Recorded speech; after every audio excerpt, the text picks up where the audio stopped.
The darkness of space stretched before Captain James Walker as he stood on the bridge of the Pathfinder *. The exploration vessel had been traveling for 3 months beyond the edge of charted space. Most of the crew thought this mission would be like all the others: scan, document, and return with nothing more exciting than mineral samples from dead moons. "Captain, I'm picking up something strange," said Tom, the ship's sensor operator. His eyes were fixed on the glowing screen in front of him. "It's a signal. Artificial. Definitely not natural." Walker moved closer, his heart beating faster. "Where is it coming from?" "That's the odd part, sir. It seems to be coming from nowhere in particular. It's just there." Walker ordered the ship to change course and follow the signal. As they got closer, the signal grew stronger. After 2 days of careful navigation, they found it. A small object floating in the emptiness between stars. "It's a beacon," said Emma, the ship's engineer.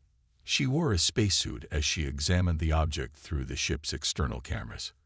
About the size of a small car. And old.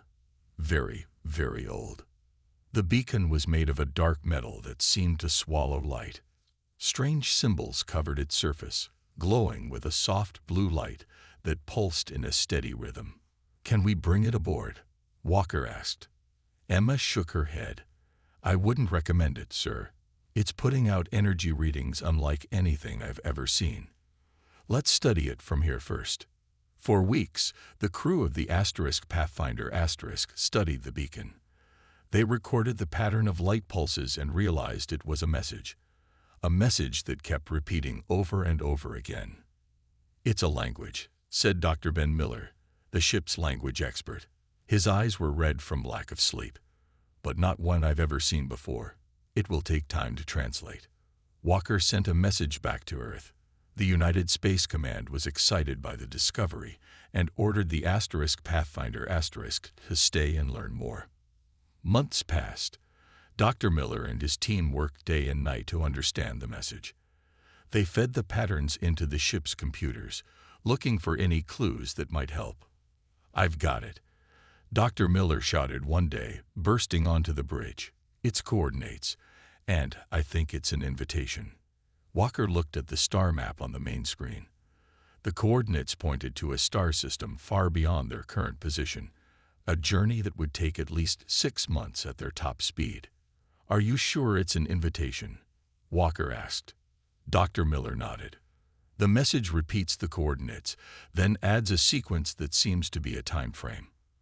And then there's this." He pointed to a series of symbols. "This pattern keeps appearing. I believe it translates to return or come back." Walker sent all their findings back to Earth. After 2 weeks of waiting, they received their orders. Investigate the coordinates. But they wouldn't go alone.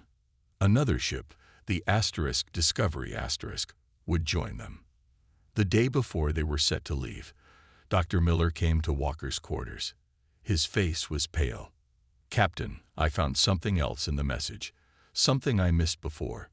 He showed Walker his tablet. "There's a hidden pattern beneath the main message. It's much older, like it was added long ago, and then covered up." "What does it say?" Walker asked. Dr. Miller's voice was barely above a whisper.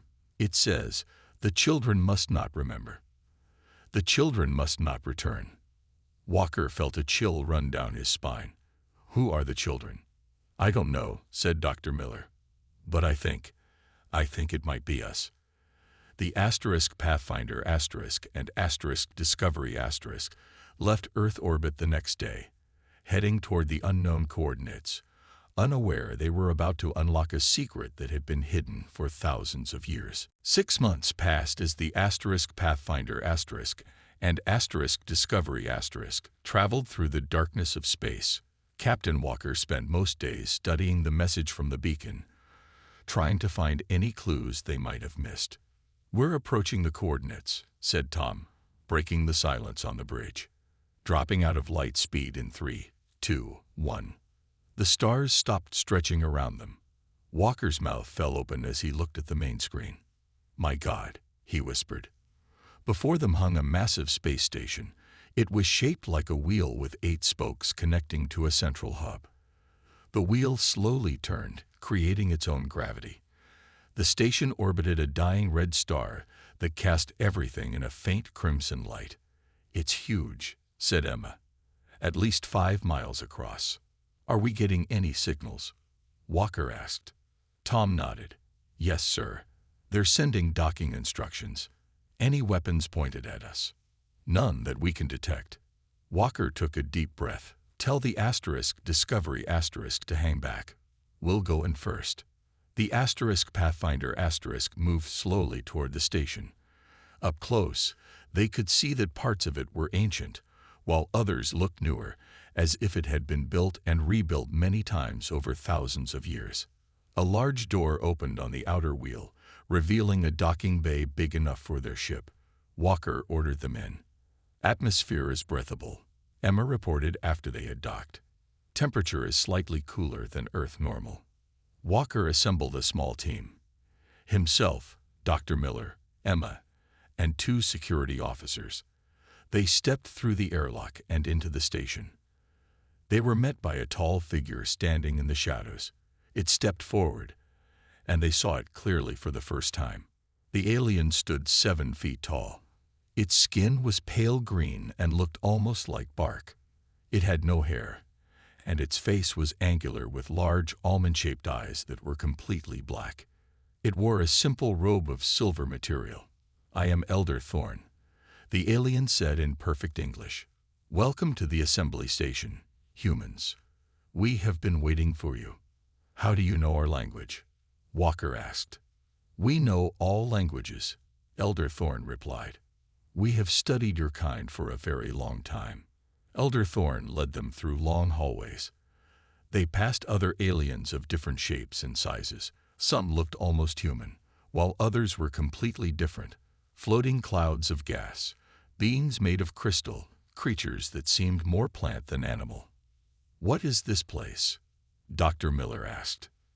"This is where the elders meet," Thorn explained. "We are the oldest species in this part of the galaxy.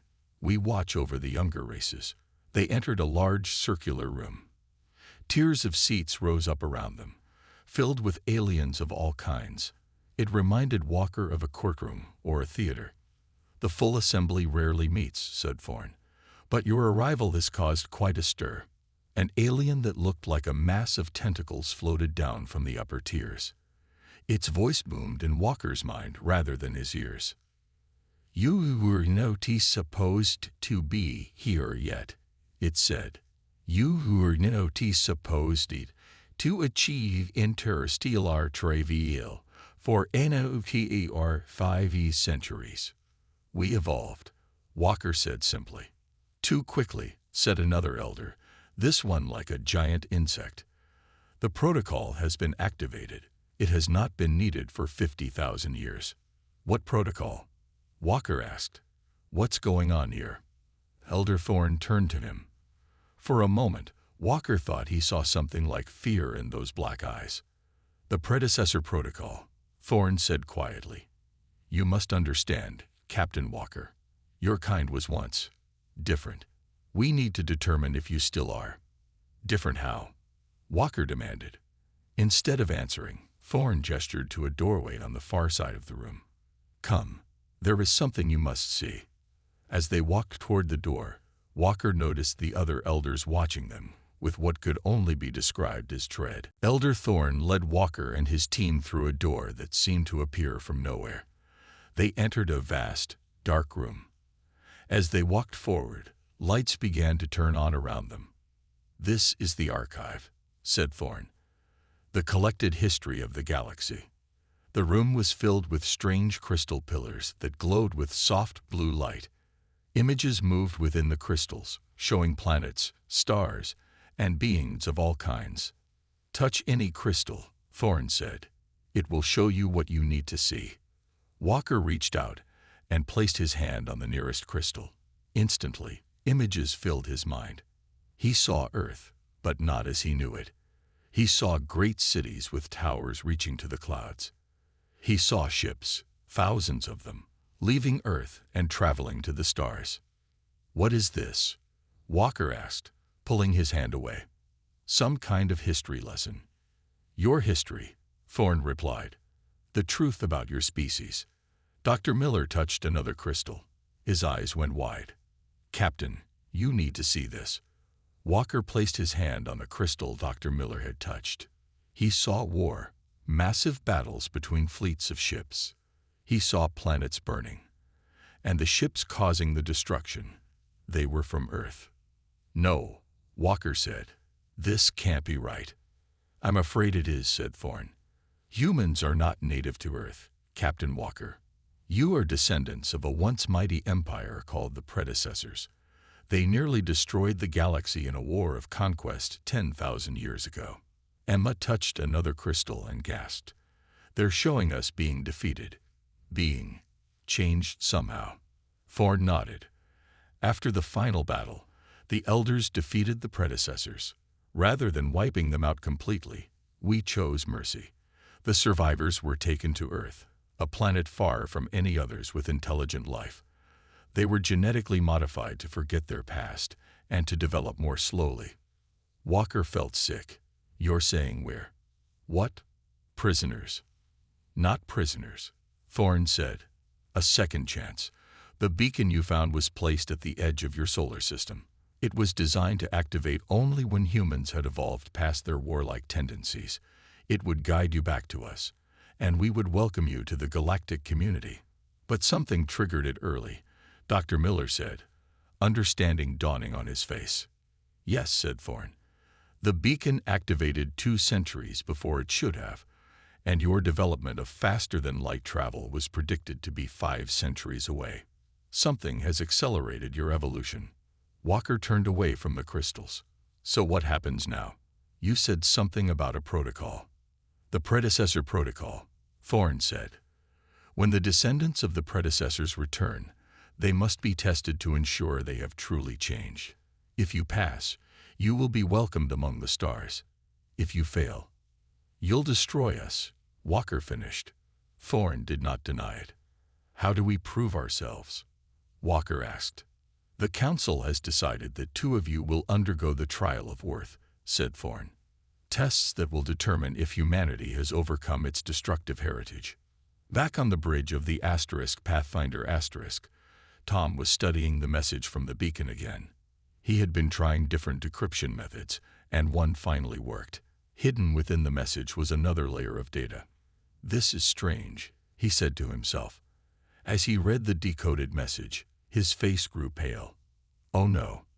Meanwhile, on Earth, strange things were happening.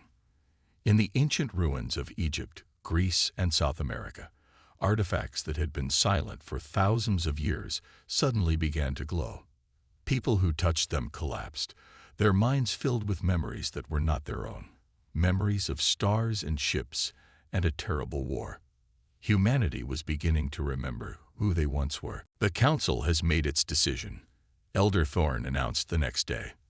The Great Hall was filled with elders of all shapes and sizes, watching the humans with wary eyes. Captain James Walker and Dr. Anna Reed will represent Earth in the trial of worth, Thorne continued.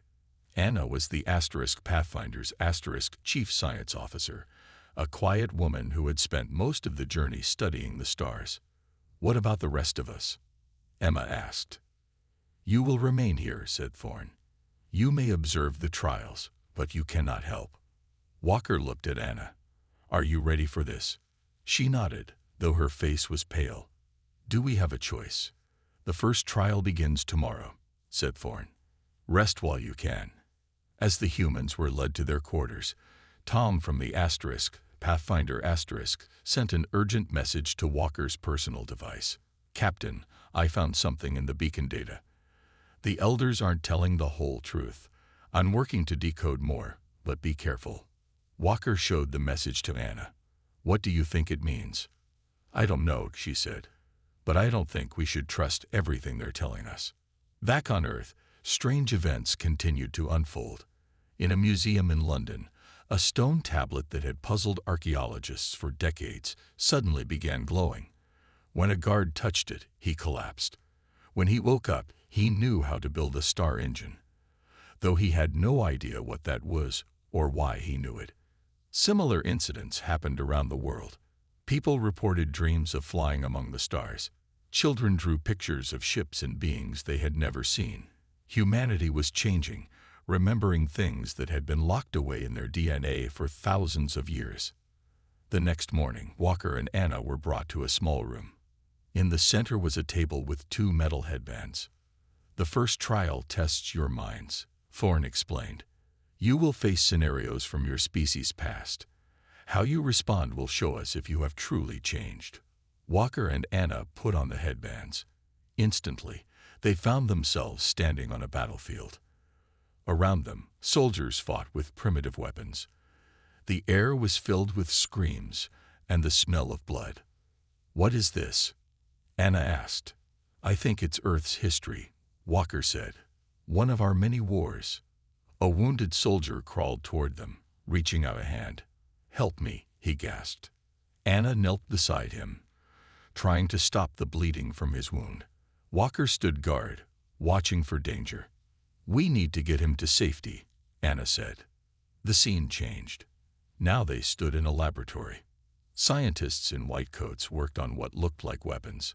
A man approached them. "We need your approval for the final phase," he said, handing Walker a tablet. "Once completed, this virus will target only the enemy's genetic code. Our people will be safe." Walker looked at the tablet, then at Anna. He handed it back to the man. "No, find another way. One that doesn't involve biological weapons." The man frowned. "But this would end the war immediately." "At what cost?" Anna asked. "We won't win by becoming monsters." The scene changed again and again. Each time, Walker and Anna were faced with choices: power at the cost of cruelty, victory at the cost of innocence, wealth at the cost of the environment. Each time, they chose compassion over power, peace over victory, sustainability over greed. Finally, they removed the headbands and found themselves back in the room with Thorne. "Interesting," Thorne said. "You chose differently than your ancestors would have." "Is that good?" Walker asked. "It's unexpected," Thorne replied. "The second trial begins tomorrow.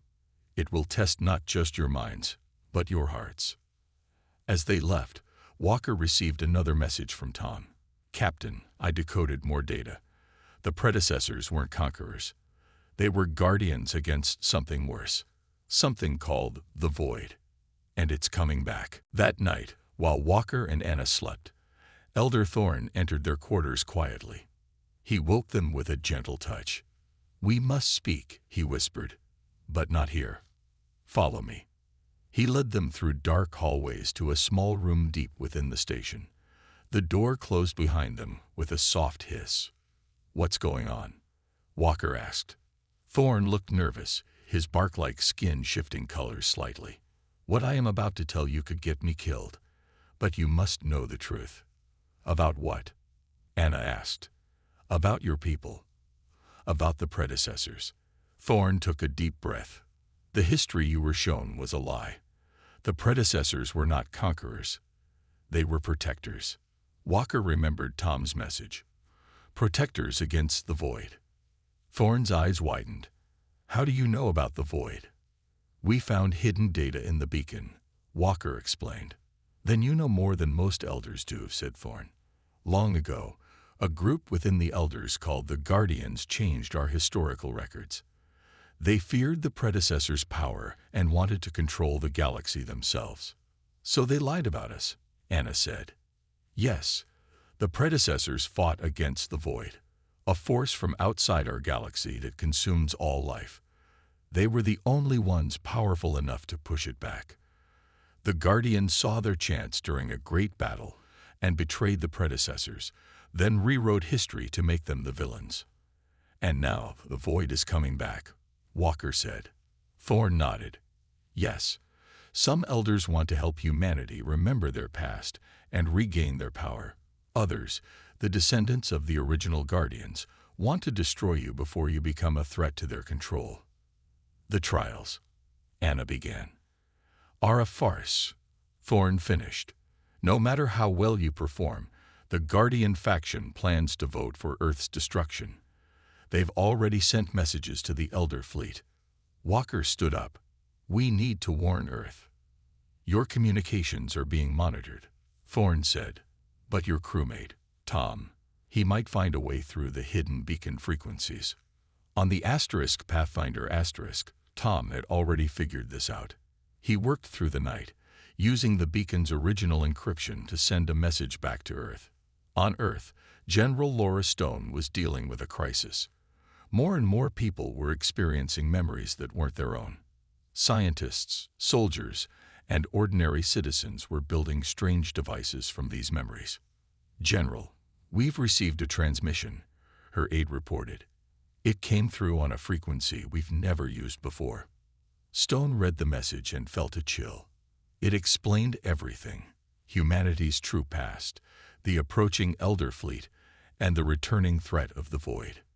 Get me the president, she ordered, and contact every research lab working on the activated artifacts.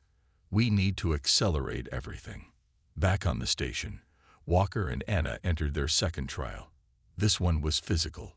They had to navigate a dangerous obstacle course that tested their strength, speed, and teamwork.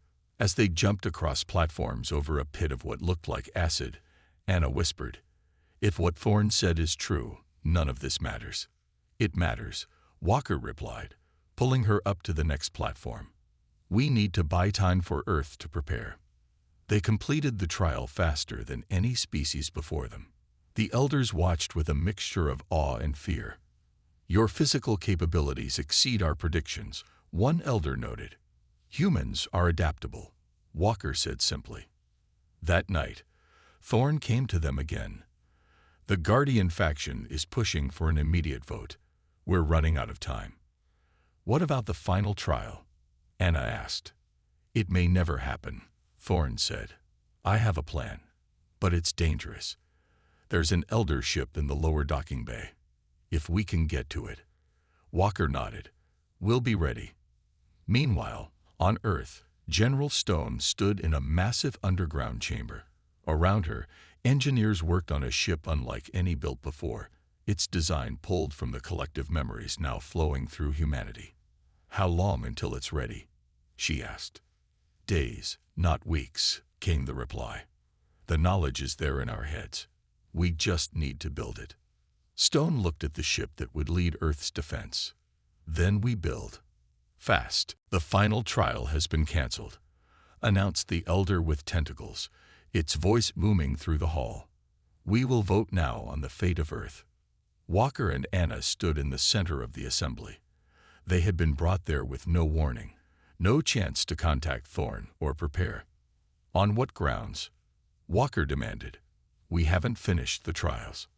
"New information has come to light," said another elder, this one like a giant crystal. "Your world is developing technology far beyond what should be possible. Weapons of war. You are becoming your ancestors again." Walker knew they were talking about what was happening on Earth as people remembered their past. He had to think fast. "We demand the right to finish the trials," Anna said suddenly. "It is your own law. Once begun, the trial of worth must be completed." The elders murmured among themselves. Even the Guardian faction couldn't openly break their ancient laws. "Very well," the tentacled elder said. "The final trial will proceed now." A door opened in the floor, and a platform rose up. On it was a single crystal, larger than any they had seen in the archive. "The trial of truth," explained an elder. "Place your hands on the crystal. It will show us your true nature, not what you say, but what you are." Walker and Anna approached the crystal. They knew this could be their last chance. "Together," Walker whispered. They placed their hands on the crystal at the same time. The crystal glowed brightly. Images filled the hall, not just from Walker and Anna's minds, but from all of humanity. The elders saw humans fighting wars, yes, but also building hospitals. They saw violence, but also sacrifice. People giving their lives to save others. They saw greed, but also charity. They saw the full spectrum of humanity, capable of great evil, but also great good. And beneath it all, they saw something else. A memory so deep it lived in the DNA of every human. A memory of standing against the void, of placing themselves between it and the younger races of the galaxy. When the images faded, the hall was silent. "You see," Walker said, "we are not just our worst moments. We are all of it, the good and the bad. And yes, we remember who we were, but we've learned from our time on Earth. We won't make the same mistakes again." Before any elder could respond, alarms began blaring through the station. "Elder ships are moving into attack position around Earth," reported a voice over the speakers. "Stop them," Thorn shouted, stepping forward. "They have passed the trial." "The vote has not been taken," the tentacled elder countered. Meanwhile, Tom had been working with the Asterisk Pathfinder's Asterisk systems. He managed to tap into the station's communication network and sent one final message to Earth. "They're coming. Be ready." On Earth, humanity's awakening had reached its peak. People around the world worked together, building ships and weapons with technology they shouldn't have known how to create. It was as if humanity had suddenly jumped forward 1,000 years. General Stone stood on the bridge of the first completed ship, named Asterisk Remembrance Asterisk. Around it, a fleet of smaller vessels took position. Their sensors detected the elder ships emerging from light speed. "They're here," her second-in-command said. Stone nodded. "So are we." Back on the station, chaos had erupted. The Guardian faction and those who sided with Thorn were arguing loudly. The crystal still glowed in the center of the hall, showing images of Earth preparing for battle. "We need to get to that ship," Walker told Anna, remembering Thorn's plan. As they edged toward the door, the tentacled elder noticed them. "Stop them," it commanded. Walker and Anna ran, with security forces close behind. They rounded a corner and found Thorn waiting for them. "This way," he said, leading them down a maintenance tunnel.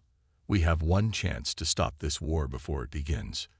Behind them, the assembly fell into complete disorder as the truth about humanity's past and the Guardian faction's lies spread throughout the station. Thorn led Walker and Anna through narrow passageways deep inside the station. Behind them, they could hear the sounds of pursuit fading away. "Here," Thorn said, stopping at a small door. "This will take us to the lower docking bay." They entered a massive hangar where ships of various sizes sat in neat rows. Thorn pointed to a sleek vessel near the exit. "That one. It's the fastest."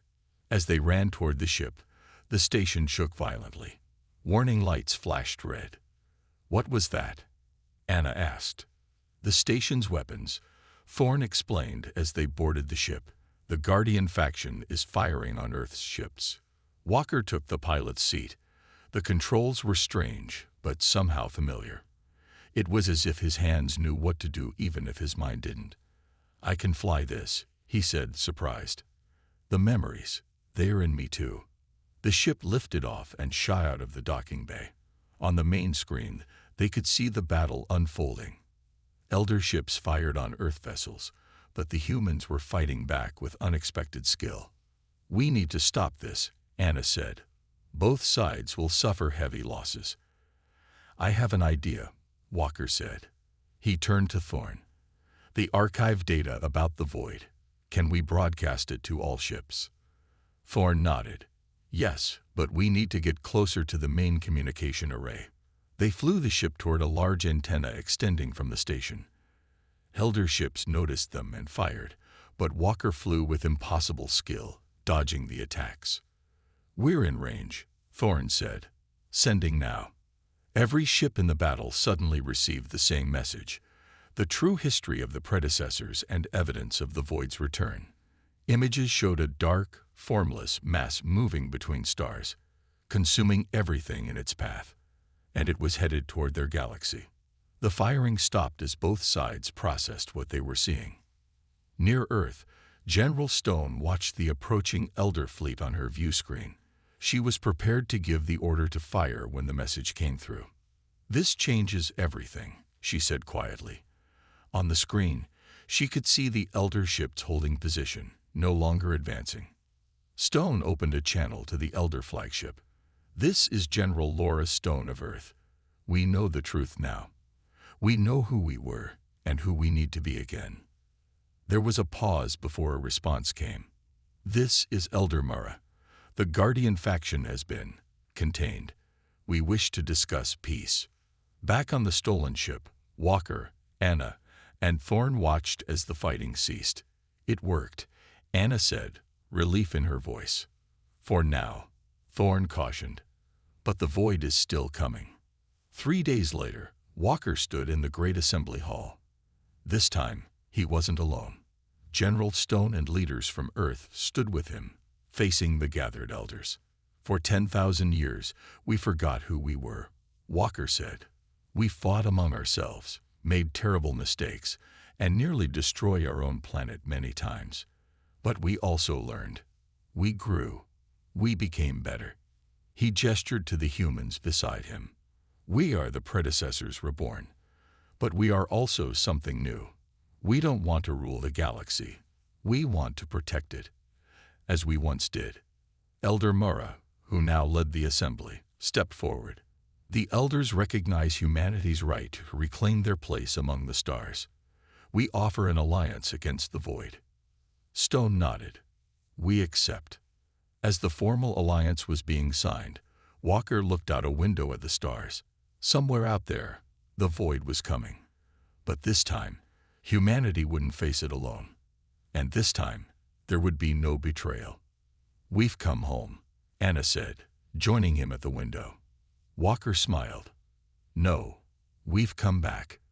As humans and elders began working together, preparing for the greatest threat the galaxy had ever faced, one thing became clear to everyone. The elders had dreaded humanity's return, not because humans were monsters, but because awakening humanity meant the void was returning too. But now, that dread was turning to hope, because if any species could stand against the void, it was the one that had done it before.